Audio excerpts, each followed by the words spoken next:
ദൈവനാമത്തിന് മഹത്വം. വളരെ സന്തോഷത്തോടെയാണ് ഞാനിവിടെ നിൽക്കുന്നത്. അതിൻ്റെ ഒരു കാരണം, നല്ല ആരാധനയോഗം, നല്ല അന്തരീക്ഷം, ആത്മീയ അന്തരീക്ഷം, നല്ല സാക്ഷ്യങ്ങൾ എല്ലാം കേൾക്കുവാൻ ദൈവം നമ്മെ സഹായിച്ചു. വേദപുസ്തകത്തിൽ 2 ചലഞ്ച് ചെയ്യുന്ന വാക്യങ്ങളുണ്ട്. അത് പറഞ്ഞിട്ട് ഒരു ചിന്ത പറയാമെന്ന് വിചാരിക്കുക. ഒന്ന്, സാത്താൻ ദൈവത്തോട് ചലഞ്ച് ചെയ്ത് പറഞ്ഞ ഒരു വാക്ക് നമുക്ക് വായിക്കാം. 2, ദൈവം നമ്മെ ചലഞ്ച് ചെയ്തുകൊണ്ട് പറഞ്ഞൊരു വാക്യമുണ്ട്. ആർക്കെങ്കിലും ഇതിൽ ഏതെങ്കിലും എവിടെയാണെന്ന് പറയാൻ പറ്റുമോ? ഒരേ ഒരു വാക്യമേ ഉള്ളൂ, ദൈവം നമ്മെ ചലഞ്ച് ചെയ്ത വാക്യം. ഏതാണെന്നറിയോ? മലാക്കി, ഒന്നെടുത്ത് വായിച്ചേ. മലാക്കി 3:10. മലാക്കി 3:10. അങ്ങനെ ഒരു വാക്യം വേറെ നമുക്ക് കാണാൻ കഴിയത്തില്ല. വായിക്കുക. എന്റെ ആലയത്തിൽ ആഹാരം ഉണ്ടാകേണ്ടതിന് നിങ്ങൾ ദശാംശം മുഴുവനും എന്ത് ചെയ്യണം? ഭണ്ഡാരത്തിലേക്ക് കൊണ്ടുവരിക. അടുത്ത വാക്ക്, ഞാൻ നിങ്ങൾക്ക് ആകാശത്തിന്റെ കിളിവാതിൽ തുറന്ന് ദൈവം പിന്നെ സ്ഥലം പോരാതെ വരുവോളം നിങ്ങളുടെ മേൽ അനുഗ്രഹം പകരുകയില്ലയോ? അടുത്താണ് ചലഞ്ച് ചെയ്യുന്ന വാക്ക്, തൊട്ട് താഴെ. എന്നിങ്ങനെ നിങ്ങൾ ഇതിനാൽ എന്നെ പരീക്ഷിപ്പിൻ. എന്നിങ്ങനെ നിങ്ങൾ ഇതിനാൽ എന്നെ പരീക്ഷിപ്പിൻ. ദൈവം പറയാ. പഴയ നിയമത്തിലാണ് ഈ ഭാഗം. പഴയ നിയമ വിശ്വാസികളോട് അല്ലെങ്കിൽ ഇസ്രായേലിനോടുള്ള സന്ദേശത്തിലാണ് ഇത് പറയുന്നെങ്കിലും ഇത് ചലഞ്ചായിട്ട് നാം എടുക്കുകയാണെങ്കിൽ, കൊടുക്കുന്ന കാര്യത്തിൽ, ദൈവത്തിന് കൊടുക്കുന്ന കാര്യത്തിൽ, സഭയ്ക്ക് കൊടുക്കുന്ന കാര്യത്തിൽ, ദൈവത്തിന്റെ വേലയ്ക്ക് കൊടുക്കുന്ന കാര്യത്തിൽ ഇത് ചലഞ്ചായിട്ട് എടുത്താൽ തീർച്ചയായും ദൈവം നമ്മെ ധാരാളമായി അനുഗ്രഹിക്കും. ദൈവം ചലഞ്ച് ചെയ്യാൻ ആഗ്രഹിക്കുക. അതുപോലെ തന്നെയാണ് സാത്താൻ ഇയ്യോബിനോടുള്ള ബന്ധത്തിൽ ദൈവത്തോട് ചലഞ്ച് ചെയ്ത് പറഞ്ഞൊരു വാക്കുണ്ട്. ഒന്ന് വായിക്കുക. ഇയ്യോബിന്റെ പുസ്തകം 1-ാമത്തെ അധ്യായം 8-ാമത്തെ വാക്യവും 11-ാമത്തെ വാക്യവും പ്ലീസ്. യഹോവ സാത്താനോട് എന്റെ ദാസനായ ഇയ്യോബിന്മേൽ നീ ദൃഷ്ടി വെച്ചുവോ? അടുത്ത വാക്ക്, അവനെ പോലെ നിഷ്കളങ്കനും നേരുള്ളവനും ദൈവഭക്തനും ദോഷമിട്ടകലുന്നവനും ഭൂമിയിൽ ആരും ഇല്ലല്ലോ. ഈ പറഞ്ഞ സ്റ്റേറ്റ്മെന്റ്, ഈ യോബിനോടുള്ള ബന്ധത്തിൽ, ദൈവഭക്തനോടുള്ള ബന്ധത്തിൽ ദൈവം പറഞ്ഞത് സാത്താൻ ഒരു അടിയാണ്. അത് സാത്താൻ അത്രയും മനസ്സിലാക്കിയിട്ടില്ല. അതുകൊണ്ടാണ് തൊട്ട് താഴെ കർത്താവ് ഒരു കാര്യം കൂടെ പറഞ്ഞത്. വായിക്കുക. തൃക്കൈ നീട്ടി അവനുള്ളതൊക്കെയും ദൈവമേ, അല്ലെങ്കിൽ ദൈവത്തോട് പറയാ, തൃക്കൈ നീട്ടി. ദൈവത്വം അംഗീകരിക്കുന്നുണ്ട് ആ വാക്കിൽ. ഏത്? തൃക്കൈ നീട്ടി അവനുള്ളതൊക്കെയും അവനെ ഒന്ന് ചെയ്യാം, ഒന്ന് തൊട്ട് നോക്ക്. തൊട്ട് താഴെ. അവൻ നിന്നെ മുഖത്ത് നോക്കി ചലഞ്ച് ചെയ്യുന്ന വാക്ക്. അവൻ നിന്നെ, ആര്? ഭക്തനായ ഇയ്യോബ്. നീ പറഞ്ഞല്ലോ, നീതിമാനാണ്, ദോഷം വിട്ടകലുന്നവനാണ്, യഹോഭക്തനാണ്, അല്ലെങ്കിൽ ഒട്ടേറെ നല്ല കാര്യങ്ങൾ പറഞ്ഞല്ലോ. നീ അവന് ചുറ്റും വേലി കെട്ടി അനുഗ്രഹിച്ചിരിക്കുക. ധാരാളം സ്വത്തും മുതലുണ്ട്. ആത്മീയമായും അനുഗ്രഹം, ഭൗമികമായും അനുഗ്രഹം. ഇതെല്ലാവർക്കും ആവശ്യമാണ്. അതവിടെ നിൽക്കട്ടെ. അപ്പോൾ അവിടെ ഇയ്യോബിനോടുള്ള ബന്ധത്തിൽ സാത്താൻ പറഞ്ഞൊരു വാക്കെന്താ? ഒന്ന് തൊട്ട് നോക്ക്, അവനുള്ളത്, അവനെ ഒന്ന് തൊട്ട് നോക്ക്. അവൻ മുഖത്ത് നോക്കി ത്യജിച്ച് പറയും എന്ന് പറഞ്ഞു. അതിന്റെ അവസാന വാക്യത്തിൽ ഇതിനാലൊന്നും ഇയ്യോബ് പാപം ചെയ്തില്ല, ദൈവത്തിന് ഭോഷത്വം ആരോപിച്ചില്ല എന്ന് നാം വായിക്കുന്നു. പക്ഷേ മറുപടിയായിട്ട് ദൈവം ഒരു കാര്യം പറഞ്ഞു. അതിന്റെ 2:3 വായിച്ചേ. മറുപടിയായിട്ട് ദൈവം സാത്താനോട് ഒരു വാക്ക് ഉപയോഗിച്ചിട്ടുണ്ട്. അതൊന്ന് പറയാനാ. യഹോവ സാത്താനോട് എന്റെ ദാസനായ ഇയ്യോബിന്റെ മേൽ. ഒന്നാമത് ഇയ്യോബ് എന്റെ ദാസനാ. ദൈവത്തിന് പറയാനുള്ളത് അതാണ്. 2 താഴെ, നീ ദൃഷ്ടി വെച്ചുവോ? അവനെ പോലെ നിഷ്കളങ്കൻ നേരുള്ളവൻ ദൈവഭക്തൻ ദോഷമിട്ടകലുന്നവൻ ഭൂമിയിൽ ആരുമില്ലല്ലോ. അടുത്ത വാചകം നോക്കിയേ. മറ്റേതിന് മറുപടി കൊടുക്കുന്നത് ആ വാക്കിലാണ്. അടുത്ത വാചകം, അവൻ തന്റെ ഭക്തി എന്താ ചെയ്തിരിക്കുന്നത്? മുറുകെ പിടിച്ചിരിക്കുക. വെറുതെ അവനെ നശിപ്പിക്കേണ്ടതിന് നീ ചോദിച്ചു മതി. ഞാനും നിങ്ങളും ദൈവത്തെ മുറുകെ പിടിച്ചാൽ ദൈവത്തിന് അറിയാം. ഞാനും നിങ്ങളും വചനം മുറുകെ പിടിച്ചാൽ ദൈവത്തിന് അറിയാം. ഞാനും നിങ്ങളും ഭക്തിയുള്ള ജീവിതം, ദൈവത്തെ ഭയപ്പെടുന്ന, ദൈവത്തെ ബഹുമാനിക്കുന്ന, ദൈവത്തെ സ്നേഹിക്കുന്ന, ദൈവത്തോടുള്ള പറ്റുമാനത്തിൽ ജീവിക്കുന്ന, മുട്ടുമടക്കുന്ന, കണ്ണുനീര് പൊഴിക്കുന്ന, ദൈവവചനം ധ്യാനിക്കുമ്പോൾ ദൈവം എന്നെയും നിങ്ങളെയും അറിയും. ആ അറിവാണ് ഇവിടെ ഇരിക്കുന്ന ഓരോ വിശ്വാസിക്കും ധാരാളമായിട്ടുള്ള ആവശ്യം എന്ന് പറയുന്നത്. ലോകപ്രകാരം എന്തെങ്കിലും നേടുന്നതല്ല. പഴയ നിയമഭക്തന്മാരെ പലരുടെയും ചരിത്രം ഒന്ന് നോക്കിയേ. അബ്രഹാം, ഇസാക്ക്, യാക്കോബ്, ഇയ്യോബ്, ഇവർക്കൊക്കെ ധാരാളം മൃഗസമ്പത്തുണ്ടായിരുന്നു. ഈ ടൗണിലുള്ള വിശ്വാസികൾക്കും സമ്പത്തൊക്കെ ഉണ്ട്. ഇവിടെ ചിലർക്കും സമ്പത്തുണ്ട്, നല്ലതാ. സമ്പത്തില്ലാത്തവരുണ്ട്, നോർമലായിട്ട് ജീവിക്കുന്നവരുണ്ട്, വളരെ പാവപ്പെട്ടവരുണ്ട്, എല്ലാവരും ഉണ്ട്. എന്നാൽ ഞാനൊരു കാര്യം പറയട്ടെ, ഇതിനാൽ നിങ്ങൾ ദൈവത്തെ പരീക്ഷിച്ചാൽ, ദൈവത്തെ മാനിച്ചാൽ, ദൈവത്തെ ബഹുമാനിച്ചാൽ, ഏത് കാര്യത്തിലായാലും ദൈവം തിരിച്ച് നിങ്ങളെ മാനിക്കും. അപ്പൊ സാത്താൻ അടങ്ങിയിരുന്നിട്ടൊന്നുമില്ല. സാത്താൻ പിന്നെയും ഇയ്യോബിനെ ആക്രമിക്കുകയാണ് ചെയ്തത്. എന്നാൽ ഒടുവിൽ വന്നപ്പോൾ ഇയ്യോബിനെ ദൈവം ഇരട്ടി അനുഗ്രഹിച്ചു. ദൈവത്തെ മുറുകെ പിടിച്ചതുകൊണ്ട്, വിശ്വാസം മുറുകെ പിടിച്ചതുകൊണ്ട്, ഭക്തി മുറുകെ പിടിച്ചതുകൊണ്ട് ഒരു നഷ്ടവും അവന്റെ ജീവിതത്തിൽ ഉണ്ടായിട്ടില്ല. നിങ്ങളുടെ ഈ ജീവിതത്തിൽ ഒരു നഷ്ടവും ഉണ്ടായി. ഇനി ഞാൻ പറയുന്ന 7 കാര്യങ്ങൾ വളരെ ഓടിച്ചു പറയാനേ പറ്റുള്ളൂ. 1 മണിക്കൂർ മെസ്സേജ് അരമണിക്കൂറാക്കി, പിന്നെ അത് 20 മിനിറ്റിലേക്ക് കൊണ്ടുവന്നു. പ്രിയ ആന്റണി ചേട്ടൻ പറഞ്ഞ 5 മിനിറ്റ് കൂടുതൽ എടുത്തോ. പക്ഷെ കൂടുതൽ എടുക്കാതെ തന്നെ ഞാൻ ഓടിച്ച് എനിക്കുള്ള 7 ചിന്ത അധികം വിശദീകരിക്കാതെ പറയാം. അതിന് ആദ്യമായിട്ടൊരു വാക്യം വായിക്കാം. അപ്പോൾ ഇത് മനസ്സിൽ വെച്ചിട്ട് വേണം ബാക്കി കാര്യങ്ങൾ ചിന്തിക്കാനായിട്ട്. അപ്പോൾ കൂടുതൽ നമുക്ക് ഇന്ന് സന്ദേശം നമുക്ക് ലഭിക്കും. ദൈവം നമ്മോട് സംസാരിക്കട്ടെ. 2 ശമൂവേൽ 22-ാമത്തെ അധ്യായത്തിന്റെ 2 ശമൂവേൽ 22-ാമത്തെ അധ്യായം വളരെ ശ്രദ്ധിക്കേണ്ട ഒരു വാക്യമാണ് ഇപ്പോൾ വായിക്കുന്നത്. അതിന് 25-ാമത്തെ വാക്യം. യഹോവന്റെ നീതിക്ക് തക്കവണ്ണവും അവന്റെ കാഴ്ചയിൽ എന്റെ നിർമ്മലതയ്ക്ക് ഒത്തവണ്ണവും. ആ വാക്ക് വളരെ ശ്രദ്ധിച്ച, യഹോവ എന്റെ നീതിക്ക് തക്കവണ്ണം എന്നിട്ട് പറഞ്ഞ വാക്കൊന്ന് ശ്രദ്ധിച്ച്, അവന്റെ കാഴ്ചയിൽ, ഒന്നുകൂടെ വായിച്ച പോലെ, അവന്റെ കാഴ്ചയിൽ എന്റെ നിർമ്മലതയ്ക്കൊത്തവണ്ണം, എന്റെ നിർമ്മലതയ്ക്കൊത്തവണ്ണം. യോഹന്നാൻ എഴുതിയ ലേഖനം 3-ാമത്തെ അധ്യായത്തില് ഒരു വാക്കുണ്ട്, അവൻ നിർമ്മലൻ ആയിരിക്കുന്നത് പോലെ നമ്മൾ എന്ത് ചെയ്യണം? നമ്മളെ തന്നെ നിർമ്മലീകരിക്കണം. നമുക്കറിയാം, യോഹന്നാൻ എഴുതിയ സുവിശേഷത്തില് എനിക്ക് വലിയ ഇഷ്ടമുള്ള ഒരാളാണ് നഥനയേൽ, അല്ലെ? ഈ നഥനയേലിനെ കണ്ട ഉടനെ ദൈവത്തിന് പറയാനായിട്ട് എന്താ ഉണ്ടായിരുന്നു? നഥനയേലിനെ കണ്ട ഉടനെ ആദ്യം കർത്താവ് പറഞ്ഞ വാക്കെന്താ? ഇവൻ സാക്ഷാൽ ഇസ്രായേലിൽ, ഇവനിൽ എന്തില്ല? കപടമില്ല. അയ്യോ, ഞാൻ ഈ ദിവസങ്ങളിൽ ഈ ഭാഗം പഠിച്ചപ്പോൾ, ഞാൻ ഇന്ന് സംസാരിക്കുന്ന ഈ മെസ്സേജ് 1 മണിക്കൂർ മെസ്സേജാ, ഇത് പഠിച്ചപ്പോൾ, ധ്യാനിച്ചപ്പോൾ, കർത്താവേ, സിയോനിലുള്ള 500 പേരും എന്നെ കുറിച്ച് ദോഷമോ ഗുണമോ ഒന്നും പറയണ്ട, പറഞ്ഞാലും എനിക്ക് പ്രശ്നമല്ല. എന്നാൽ ദൈവമേ, അങ്ങ് എന്നെ കുറിച്ച് ഒരു നല്ല വാക്ക് പറയാൻ എന്റെ ജീവിതത്തിൽ അവസരം ഉണ്ടായാൽ ഞാൻ ധന്യനാണ്. ശരിയല്ലേ? ഈ ഇരിക്കുന്ന എല്ലാവരും പറയാ ഇവയാരും നല്ലവരാ, അല്ലെങ്കിൽ പൊട്ടയാ, അല്ലെങ്കിൽ ചീത്തയാന്ന് പറയാ. ഇതൊന്നുമല്ല ബാധകം. ഇതൊന്നും നമ്മെ ബാധിക്കയില്ല. ഏതാ ബാധിക്കുക? ദൈവം എന്നെ കുറിച്ച് ഒരു വാക്ക് പറഞ്ഞാൽ അതിന് വിലയുണ്ട്. ദൈവം പറയാണ്, മോശ, എന്റെ ദാസനായ മോശ. ദൈവം പറയാണ്, എന്റെ ദാസനായ ഇയ്യോബ്, അവന്റെ ജീവിതം ഇതാ തുറന്നൊരു ജീവിതം, തുറന്നൊരു പുസ്തകം.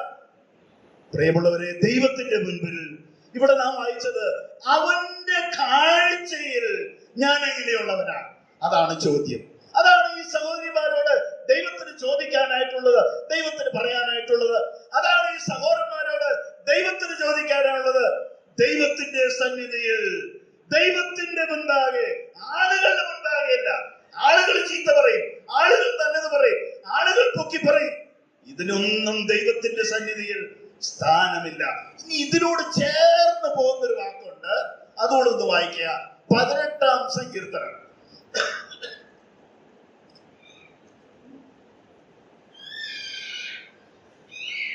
24-ാം സങ്കീർത്തനത്തിൽ 24-ാമത്തെ യഹോവേ എന്റെ നീതി പ്രകാരവും അവന്റെ കാഴ്ചയിൽ എന്റെ കൈകൾക്കുള്ള വെടിപ്പിൻ പ്രകാരവും. അവന്റെ കാഴ്ചയിൽ, അതായത് ദൈവം നോക്കുമ്പോൾ എന്റെ കൈ എങ്ങനെയാ? വെടിപ്പുള്ള കൈ അല്ലേ? 24-ാം സങ്കീർത്തനത്തിൽ ആ വാക്കുണ്ട്, വെടിപ്പുള്ള. യഹോവേ നിന്റെ കൂടാരത്തിൽ ആർ പാർക്കും, നിന്റെ വിശുദ്ധ സ്ഥലത്ത് ആർ നിൽക്കും എന്ന് ചോദിച്ചിട്ട് താഴോട്ട് പറയാണ്, വെടിപ്പുള്ള കൈ, നിർമ്മല ഹൃദയം, വ്യാജത്തിന് മനസ്സ് വെക്കാതെ കള്ളസത്യം ചെയ്യാതെ ഇരിക്കുന്നവർ, അവരാണ് ദൈവത്തെ അന്വേഷിക്കുന്ന തലമുറ. കൈവെടുപ്പുള്ളവൻ മേൽക്കുമേൽ ബലം പ്രാപിക്കുന്നൊരു വാക്യമുണ്ട്, സദൃശ്യത്തിലാണെന്ന് തോന്നുന്നു. കൈവെടുപ്പ്.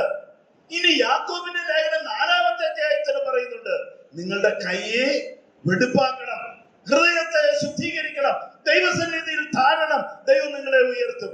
അപ്പോൾ വേദപുസ്തകത്തിലെ പ്രമാണങ്ങൾ എനിക്കും നിങ്ങൾക്കും തന്നിരിക്കുന്നത്, ദൈവം എന്നെ കാണുമ്പോൾ, ദൈവം എന്നെ കുറിച്ച് 4 വാക്ക് അല്ലെങ്കിൽ 1 വാക്ക് അല്ലെങ്കിൽ 2 വാക്ക് നല്ലത് പറയാൻ കഴിഞ്ഞാൽ, നല്ലത് കേൾക്കാൻ കഴിഞ്ഞാൽ, ഞാനും നിങ്ങളും ആത്മീകമായി അനുഗ്രഹിക്കപ്പെട്ടവരാ. അല്ലെങ്കിൽ വട്ടപൂജ്യം.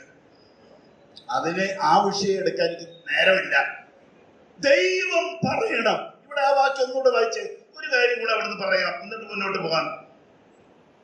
ആ 18-ാം സങ്കീർത്തനത്തിന്റെ 24 ഒന്നുകൂടെ വായിച്ചേ. യഹോവേ എന്റെ നീതി പ്രകാരവും അവന്റെ കാഴ്ചയിൽ എന്റെ കൈകൾക്കുള്ള വെടിപ്പിൻ പ്രകാരവും എനിക്ക് പകരം നൽകി. എനിക്ക് പകരം നൽകി. അപ്പോ എന്തുണ്ട്? പ്രതിഫലമുണ്ട്. എന്റെ ഹൃദയം നിർമ്മല ഹൃദയമാണെങ്കിൽ, എന്റെ കൈ നല്ല കൈയാണെങ്കിൽ, കൊടുക്കുന്ന കൈ, പാപം ചെയ്യാത്ത കൈ, അശുദ്ധിയില്ലാത്ത വിശുദ്ധിയിൽ സൂക്ഷിക്കുന്ന കൈ അല്ലേ, വെടിപ്പുള്ള കൈ. അങ്ങനെയാണെങ്കിൽ ആ കയ്യില് ദൈവത്തിന് എന്തെങ്കിലും ഇട്ടു തരാൻ എളുപ്പ. ദൈവത്തിന് എന്തെങ്കിലും അനുഗ്രഹം ആ കയ്യിൽ ഇട്ടുകൊടുക്കാൻ ദൈവത്തിന് എളുപ്പമായി. യെശയ്യാവ് ഉയർന്നും പൊങ്ങിയുമുള്ള സിംഹാസനത്തിൽ ഇരിക്കുന്ന ആ വലിയ ദർശനം കണ്ടു. എന്താ ഉണ്ടായത്?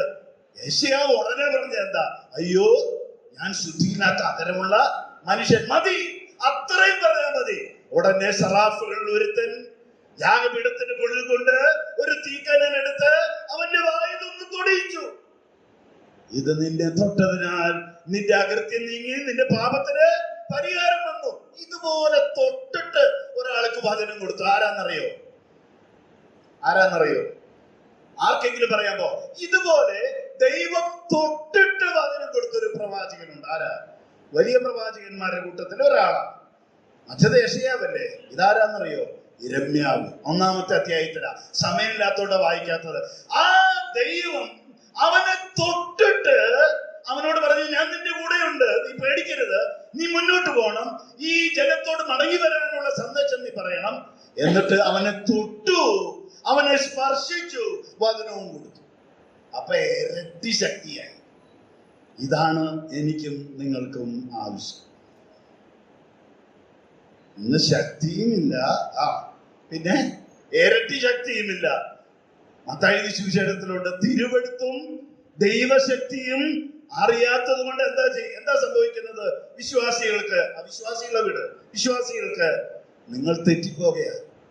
അപ്പോൾ ഇവിടെ ഇരിക്കുന്ന ഏതെങ്കിലും സഹോദരന്മാര് തെറ്റിപ്പോയാൽ എന്താ അതിന്റെ 2 കാരണം? ദൈവത്തിന്റെ തിരുവെടുത്തും ദൈവശക്തിയും അറിയാത്തത് കൊണ്ട്. ദൈവത്തെ അറിയുക, ദൈവത്തെ ഭയപ്പെടുക, വചനം അറിയുക, വചനത്തെ ഭയപ്പെടുക, വചനത്തെ സ്നേഹിക്കുക, വചനത്തിലൂടെ ദൈവത്തെ സ്നേഹിക്കുക, ദൈവസഭയെ സ്നേഹിക്കുക, ദൈവസഭയെ പരിപാലിക്കുക, കർത്താവിന്റെ വേല ചെയ്യുക. ഇന്നലെ ഡേവിസ് ഒരു നല്ലൊരു പാട്ട് പാടി, വളരെ ആവേശമായി പരസ്യയോഗത്തിന് അല്ലേ? ഇന്നലെ പോയവർക്കറിയാം. യേശു ക്രിസ്തു ജീവിക്കുന്നു. ആ ജീവനുള്ള ദൈവപുത്രന്റെ ആ സന്ദേശം, ആ പാട്ട് വളരെ പവറുള്ളതാ. അതിനേക്കാൾ വലിയത് വേറൊന്നുമില്ല. ഇന്ത്യയുടെ തെരുവിൽ നിന്ന് ദൈവത്തെ സാക്ഷിക്കാം. ദൈവം എന്നെ കാണുമ്പോൾ അവന്റെ കാഴ്ചയിൽ എന്റെ നിർമ്മലത, അവന്റെ കാഴ്ചയിൽ എന്റെ കൈയെ എത്ര വെടുപ്പായിരിക്കണം. പെട്ടെന്ന് തിമോത്തിയോസിന്റെ ലേഖനത്തിലേക്ക് വരാം. 1-2 കാര്യം പറയട്ടെ. സമയക്കുറവുകൊണ്ടാണ് ഈ ശമൂവേലിന്റെ പുസ്തകത്തിൽ നിന്ന് ഞാൻ ചിലത് വിട്ടുകളയുക. തിമോത്തിയോസിന്റെ ലേഖനത്തില് 6-ാമത്തെ അധ്യായത്തില് 11, 12, 13 വാക്യം പെട്ടെന്നൊന്ന് വായിച്ചേ, സമയം കടന്നു പോകുന്നു. നീയോ ദൈവത്തിന്റെ മനുഷ്യനായുള്ളവേ. ഇവിടെ ഒരു വാക്ക് ശ്രദ്ധിച്ച പൗലോസ് അപ്പോസ്തലൻ ഈ തിമോത്തിയോസിനെ വിളിച്ചത് തന്നെ എന്താ ചില കാര്യങ്ങൾ പറയാനാണ് പോകുന്നത്. അപ്പോൾ അതിന് ആദ്യം എന്താ പറഞ്ഞത്? നീയോ ദൈവത്തിന്റെ മനുഷ്യനായുള്ളവേ. നമ്മളെ നോക്കിയിട്ട് ഈ അവിശ്വാസികളുണ്ടല്ലോ, ടൗണിലുള്ളവര് എന്തെങ്കിലും പറയാറുണ്ടോ?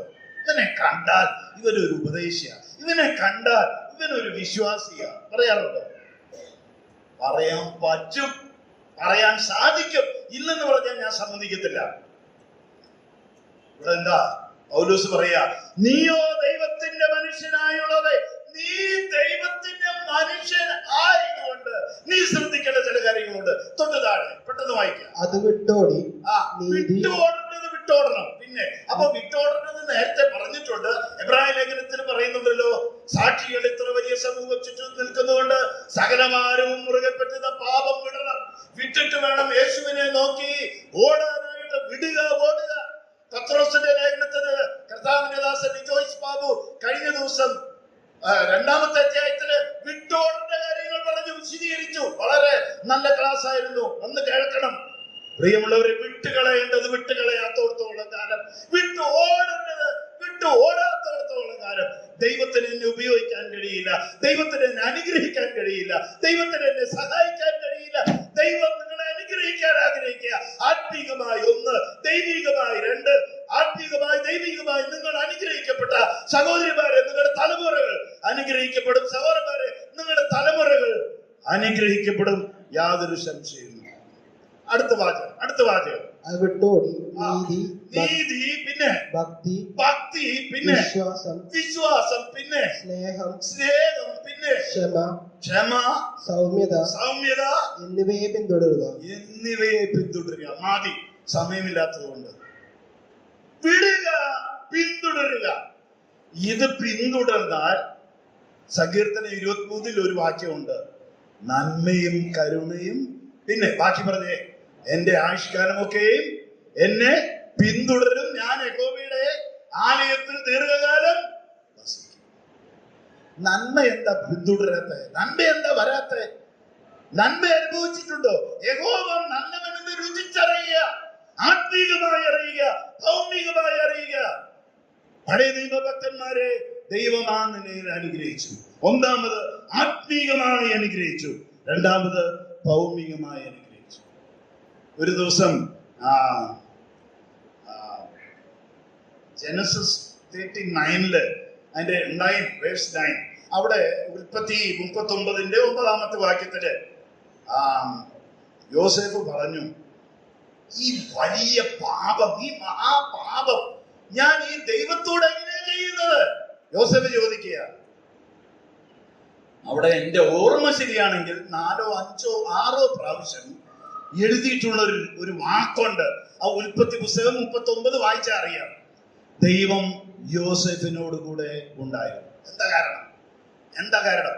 അവൻ ചെയ്തതെല്ലാം ദൈവം സാധിപ്പിച്ചു. എന്താ കാരണം? എന്റെ ജീവിതത്തിൽ എന്തെങ്കിലും ഒരു കാര്യം സാധിക്കാതെ വന്ന ഉടനെ ഞാൻ നോക്കും, എവിടെയാണ് തകരാറ്, എവിടെയാണ് തടസ്സം, എന്താണ് തടസ്സം? പ്രിയമുള്ളവരെ, അവിടെ യോസേഫിനെ ദൈവം ധാരാളമായി അനുഗ്രഹിച്ചു. പോയതെങ്ങടാ? ഇപ്പൊ എവിടെയാ? കാരാഗ്രഹത്തിന് പൊട്ടക്കുഴി കഴിഞ്ഞു, കാരാഗ്രഹം കഴിഞ്ഞു, പൊത്തിഫറിന്റെ വീട് വീട്ടുജോലി, ദാസന്റെ പണി, ഇതെല്ലാം കഴിഞ്ഞു. നേരെ പോയതെങ്ങടാ? ഈ ഒറ്റ സ്റ്റെപ്പ് എടുത്തുള്ളൂ. ഒരു സ്റ്റെപ്പ് നിങ്ങളുടെ ജീവിതത്തിൽ, എന്റെ ജീവിതത്തിൽ ഒരു സ്റ്റെപ്പ് ദൈവത്തിന് വേണ്ടി എടുക്കുക. ശദ്രക്, മേശക്, അബേദ്നെഗോ ഒരു സ്റ്റെപ്പ് എടുത്തുള്ളൂ. ഞങ്ങൾ സേവിക്കുന്ന ഒരു ദൈവമുണ്ട്. രാജാവ് നിർത്തിയ ബിംബത്തിൽ ഞങ്ങൾ നമസ്കരിക്കുകയില്ല. തീയിലിട്ടു. ദൈവം വെറുതെ ഇരുന്നു, അവിടെ ഇറങ്ങി വന്നു. ആരെ വിടിവിക്കാൻ? അവരെ വിടിവിക്കാൻ. ഇവിടെ യോസേഫ് ഒരു സ്റ്റെപ്പ് എടുത്തുള്ളൂ. ആ വാക്യം, വേറൊരു വാക്യം വായിച്ചിട്ട് ക്ലോസ് ചെയ്യാം, സമയം കഴിഞ്ഞു. 50-ാമത്തെ അധ്യായത്തില് യോസേഫ് സഹോദരന്മാരോട് പറഞ്ഞൊരു വാക്കുണ്ട്, അതൊന്ന് വായിക്കാം. ഉൽപ്പത്തി 50-ാമത്തെ അധ്യായം 20-ാമത്തെ വാക്യമാണ്. നിങ്ങൾ എന്റെ നേരെ ദോഷം വിചാരിച്ചു. അടുത്ത വാക്ക് കേട്ടെ. ദൈവമോ ഇന്നുള്ളതുപോലെ ബഹുജനത്തിന് എന്ത് വരുത്തിയെന്ന? ജീവരക്ഷ വരുത്തേണ്ടത് എനിക്കും എന്റെ കുടുംബത്തിന് മാത്രമല്ല ബഹുജനത്തിന് ജീവരക്ഷ വരുത്തേണ്ടതിന് എന്താ ചെയ്തത്? അതിനെ ഗുണമാക്കി തീർത്തു. അതിനെ ഗുണമാക്കി തീർത്തു.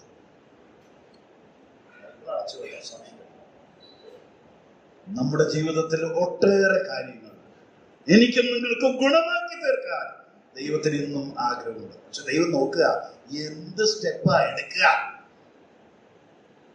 ചിലരുണ്ട് വിശ്വാസികളെ കണ്ട കൈ പോലും കൊടുക്കത്തില്ല, ഒന്നും ചിരിക്കത്തില്ല, എന്തുകൊണ്ട് വിശേഷമൊന്നും ചോദിക്കില്ല.